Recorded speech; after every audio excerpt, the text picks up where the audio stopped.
¡Qué bonito!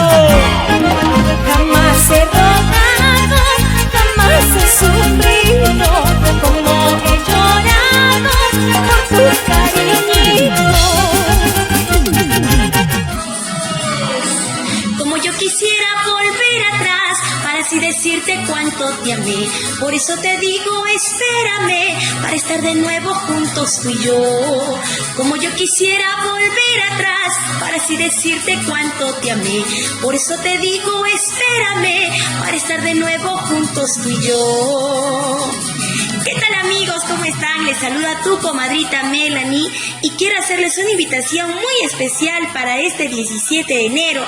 Vamos a estar en una entrevista con nuestro amigo Genaro Guaraca de Producciones Crea Gen a las 5 de la tarde. No se olviden sintonizar sus redes sociales, todas las páginas de nuestro amigo Genaro Guaraca. Así es que no se olviden, chicos, los esperamos. Tu comadrita Melanie.